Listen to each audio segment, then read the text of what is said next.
ஒரு பண்ணையார் தனது தோட்டத்து வேலைக்காரரிடம் 100 வாழைப்பழங்களை கொடுத்து கோவிலுக்குச் சென்று கோவிலிலுள்ள அர்ச்சகரிடம் கொடுத்து இறைவனுக்கு படைக்குமாறு செய்து வா என்று கூறினார். அதைக் கேட்ட அந்த தோட்டத்து வேலைக்காரர் வாழைப்பழங்களைக் கொண்டு கோவிலில் கொடுத்துவிட்டு தனது பணிகளைத் தொடர்ந்து கொண்டிருந்தார். அன்றைய தினம் கழிந்துவிட்டது. அன்று இரவு பண்ணையாரின் கனவில் தோன்றிய இறைவன், மகனே, நீ எனக்கு கொடுத்து அனுப்பிய 2 வாழைப்பழங்கள் மிகவும் சுவையாக இருந்தது என்று கூறி மறைந்தார். இதைக் கேட்ட அந்த பண்ணையார் மறுநாள் காலையில் எழுந்து தோட்டத்து வேலைக்காரரை கூப்பிட்டு, உன்னிடம் 100 வாழைப்பழங்களை கொடுத்து அனுப்பினேன். நீ என்ன செய்தாய்? பொய் சொல்லாமல் உண்மையைச் சொல்லில்லையேல் உன்னை அடித்து துவைத்து விடுவேன் என்றார்.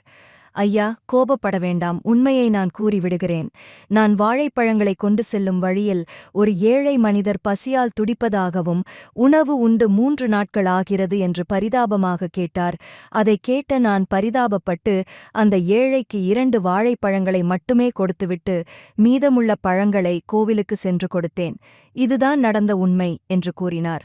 அப்பொழுது பண்ணையாருக்கு புரிந்துவிட்டது. அப்படியென்றால் இறைவன் ஏழைகளிடத்தில் கருணையுடன் அன்பு காட்டுகிறார் என்பதை புரிந்து கொண்டார். ஏழை என்பவர் ஒரு அஞ்சல் பெட்டியைப் போன்றவர். அவர்களுக்கு செய்யும் தான தருமங்கள் இறைவனுக்கு எழுதிப் போட்ட கடிதம் போல் இறைவனிடம் சென்றடையும் என்பதில் ஐயமில்லை. கோவிலுக்கு செல்வது மட்டுமே இறைபக்தி கிடையாது. தனிமனித ஒழுக்கம், எளியவர்களிடம் இரக்கம், அன்பு, நற்சிந்தனை, நல்ல செயல் இவற்றினால் மட்டுமே இறைவனை அடைய முடியும்.